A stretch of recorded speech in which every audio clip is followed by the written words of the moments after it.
Hey guys, T-Boliv here, and today I wanted to take a look at the soon-to-be-released Tier 10 Pan-Asian destroyer, the Yueyang. I do not know exactly when these are going to be released. Today is Thursday, January 30th. I believe they are going to get released tomorrow, but that is an assumption based on last week press accounts getting Musashi on Wednesday and it being released to everybody on Friday. So it is a guess. It's an educated one, but it is a guess. So take it for what you paid for it. But for today, what I wanted to do was to take a look because I do feel like some of the numbers on this boat are pretty cool. So I wanted to take a look at it together in kind of an as-played configuration, and then strip it down to stock and compare it to the gearing. It is not a gearing class destroyer, although it is very, very similar to a gearing class destroyer. So those of you who are fans of the gearing should feel very comfortable in the Yueyang. So let's just get into it here. As I mentioned, it is not a gearing. It is an Allen M. Sumner class destroyer. Shares a lot of similarities with the gearing, as it was also, if I remember correctly, a successor to the Fletcher. But it does have some differences. So as far as the numbers I wanted to look at, because of the equipment that were on it, turret traverse, 28.8 degrees per second. That is with the turret traverse equipment in slot 1, which, given the options in slot 1, I do kind of feel is the best one. It's got the deep water torps, which are common on the Pan-Asian destroyers, and so, again, I want to keep my guns turning as quick as I can to help me in dogfights with other destroyers, and this definitely accomplishes that. We'll take a look at the elite bonus options in a little bit, but the one I took is advanced torpedo, which bumped my torpedo damage up to 5,000 and the chance of flooding to over 32%, which is pretty freaking cool, I'm not gonna lie. And then with the concealment equipment in slot 3 and the coal, I do have my detection down to 5.57. So it's not quite as good as the gearing. It's I think the gearing fully kitted out equivalently was like 5.47. So, you know, about 100-meter difference, but it's pretty damn close. So anyways, let's get this stripped down real quick so we can get a better look at the numbers in comparison to the gearing. As always, I do try to like to compare them in stock configurations. Just that way, it's more fair equivalent. I mean, I obviously have the boat set up the way I wanted to play it, but I also know that there's different ways to do it depending on your play style, and I think the fairest way to really look at the boat is, you know, in its stock form. So I got them both, gearing and the Yueyang, stripped down. So let's start with hit points. 20,086 hit points, which is, as you can see, a little bit more than the gearing. Not very many, but a few. Citadel protection, fire flood, reduction, resistance, those are going to be all the same across both boats. Yueyang is a tiny bit faster, about a half a knot or so, but a little bit slower acceleration, better turning. So I'll take the slower acceleration over the other two. This boat is better at cap contesting than some of the other Pan-Asian destroyers, but still, I usually try not to be the first one up there. It's just you usually run into another destroyer, and this isn't bad against other destroyers, but it's not as good as some other boats. So anyways, main guns are exactly the same. The only difference is going to be the range. Yueyang 9.28 kilometers versus 9.15 on the gearing. Not a huge difference, but it does get a little bit better range. The torpedoes are we're gonna see some diversion here. So the same racks, 2x5. Yueyang and gearing both get the same, so you get 10 torpedoes per salvo. Yueyang does have a longer reload time though, 63 seconds versus 54.4. So you're looking at another, almost 10 seconds or so. But they are going to hit harder. So the gearing, you're at about 4,600 damage, 49 on the Yueyang. So you're going to hit for about another 300 hit points for every torpedo you land. before any reductions, obviously. Much better range, 9.6 kilometers versus 8.7, so almost a full kilometer further range. They're faster, 69.47 versus 62.52 for the gearing, so they're faster as well. Higher chance of flooding by 10%, 30%. That 30% stock. So if you do go with the other elite bonus, and we'll take a look at those in a minute, you've still got a 30% chance of flooding with the deep water torpedoes. So that's pretty nice. AA was identical. Gearing gets defensive AA, which you don't get on the Yueyang, but the base numbers there are the same at least. And then surface detection stock 6.48, 6.36 on the gearing. Which is kind of funny, because if you look between the two boats, we've kind of jumped between them. Yueyang's got a shorter profile. It's got a shorter superstructure. I would think it would have a lower surface detection because it sits lower. It's harder to see. Oh well, what do I know about ship design, right? So you guys kind of saw the equipment that I was running on it. We'll look at captains real quick. APCS, Giant Hunter. I did go Honor Seeker.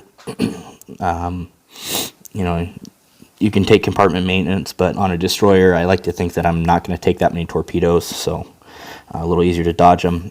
You do get the engine boost, so I took engine overload. Mistweaver, so you get the smoke. Other than that, nothing really crazy there. As I mentioned, you do get 3 engine boosts, you get 2 smokes, and you do get 2 radars.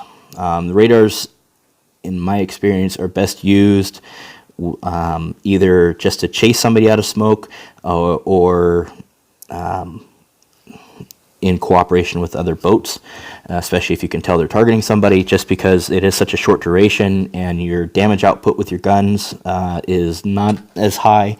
But it is nice to have the radar there. It is helpful. Oops, we're going to look at the elite bonuses. So advanced gun director is the other option you can take if you really want that longer main gun range. On a destroyer, I don't really feel it's worth it, but that's just me. You can take that if you want. I do think advanced torpedo is the way to go. A little bit extra torpedo damage plus that 7% boost to your flooding chance. For me, I think it's an obvious choice, but you got to set the boat up for your play style. What else were we going to look at? Oh, camouflage.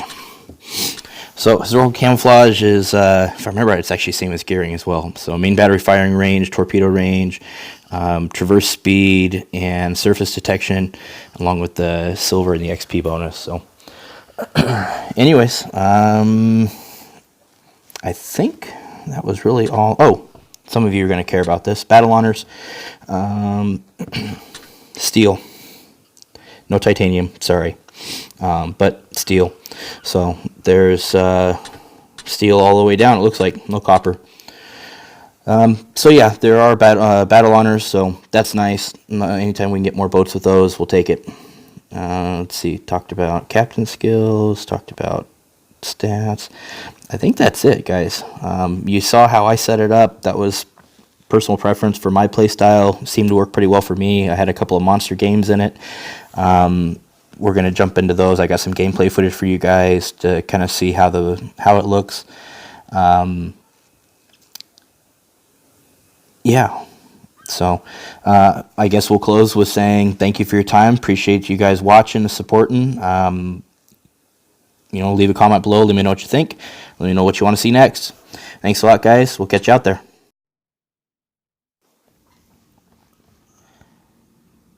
So I know I just said bye to everybody, and I had fully not intended to do any voiceover for the gameplay footage, but I did have a request from a couple people to maybe talk some through the videos about why I do things the way I do, in the hopes that maybe players who are still learning might pick something up and help them improve.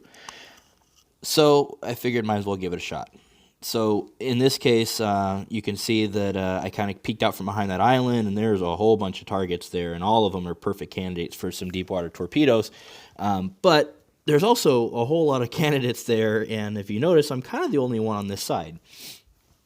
So, using the detection bubble that I get between my detection and my torpedo range, I launched off a couple salvos, and I had thought that maybe the Baltimore would turn and he'd catch more than just that one, but unfortunately he did only catch that one, and the Yamato that was way in the back there had slowed down enough that I didn't quite get him either, but fired off that first couple racks of torpedoes and then turned to put some distance between me and the rest of those guys, because running headfirst as a lone destroyer into all four of those would have not ended very well for me. And that once my torpedoes were ready to reload, turned back around and tried to get in range to engage again. Unfortunately, I misjudged that Montana. Did land a few on him, but not as many as I had hoped. I did, though, get him to turn, and you can see he's kind of running back towards his base. So he's not really my top priority anymore. I'm not going to chase him down. I'm still kind of defending this flank to keep the team from rushing down the side into our base. So, right now I'm performing a tactical withdrawal and keeping some pressure on that Baltimore, waiting for my torpedoes to reload. Trying to stay skinny, trying to keep moving. Easiest way to kill a destroyer is for him to run in a straight line. So I'm trying to keep turning, try to keep him guessing as to when my torpedoes are coming again so that I can maybe catch a few on him. That's the other thing is when a destroyer turns broadside, he's probably dumping torps. So, I was trying to give him a couple of false broadsides. Maybe he'd fall for one of them and turn and give me an opportunity to hit him with a few. In this case, that Yamato back there, again, is a pretty tempting target, and so I was trying to see if I could get into a position where, maybe any that missed the Baltimore, I might be able to land on that Yamato and get some damage there, too. It would have been a really good theory, but unfortunately, even after he died, the torpedoes that were going to do any serious damage to the Yamato got sponged. And actually, it looks like one of those should have hit him. It's weird. Anyways, that was the hope, but didn't quite get any of the shots on the Yamato that I'd hoped for. But you can see I quickly jumped from not very much damage up to 65k, which for somebody like me, I'm happy with that because I'm so shit in destroyers that I was stoked. My team's falling apart, and I'm looking at this going, I don't think this is going to end the way I want it to. Spoiler alert, it didn't. But I was still pretty happy with the final result, even if I misjudged this Yamato a little bit. So, yep, there I go. That hurt. Good play, man. You got me. Didn't quite kill him, but ended up with 105,000, almost 105,000 damage that game. So, I'll take that. So this is encounter, but from the other side now. And so, see that guy coming down the middle or down the side, launch a couple torps, and then, oh hey, there's my buddy Fu Man Shrew. What's up, Fu? In his Z52, which I do not want to tangle with because the German guns are going to hurt a lot more. Oh, nice, I got 3 torps on that Neptune. I didn't actually think I was going to hit him with any, but hey, 3 torps in a flood. It's not a bad start.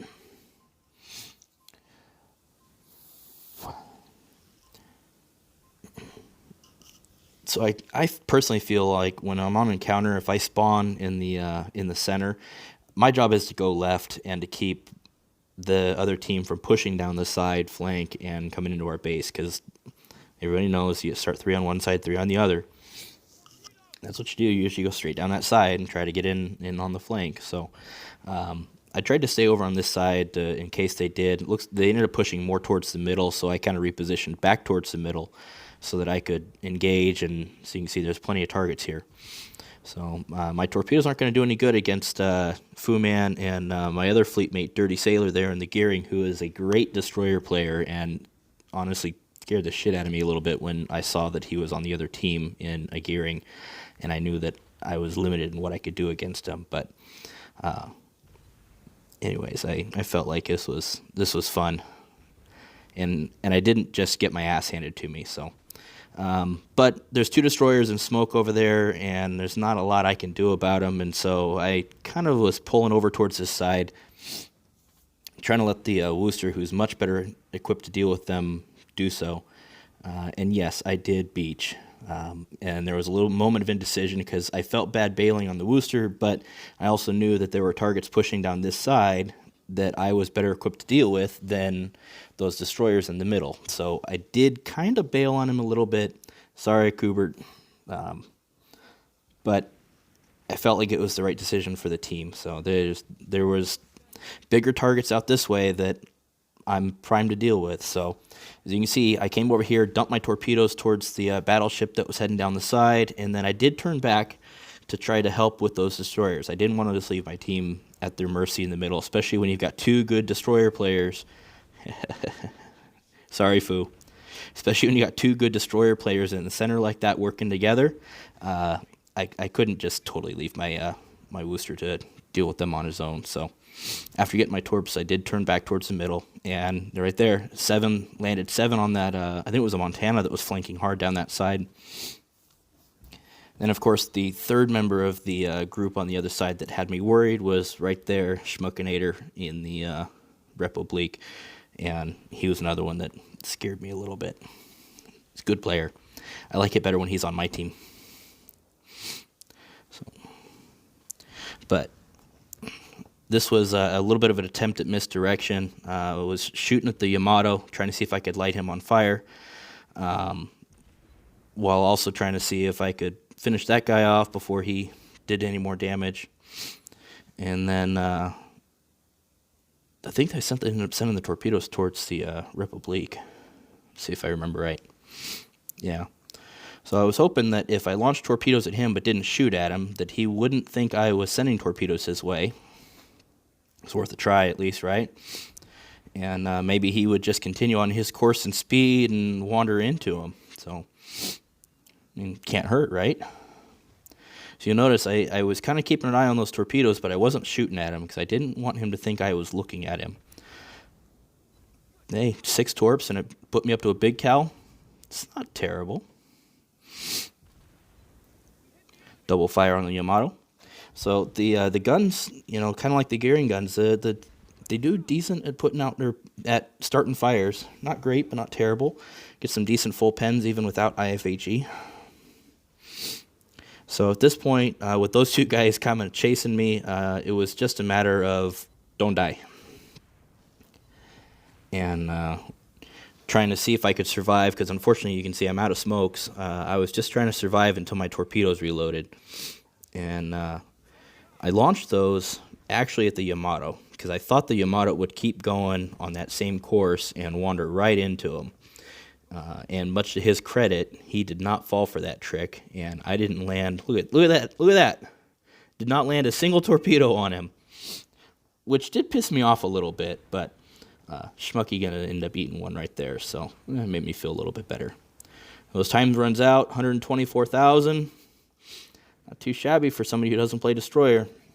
So, anyways, once again, guys, thanks for your time watching. I appreciate it. I don't know if me narrating added any insights or perspectives, but you know, maybe I'll help somebody. So it was worth a try. Anyways, thanks again. See you guys out there.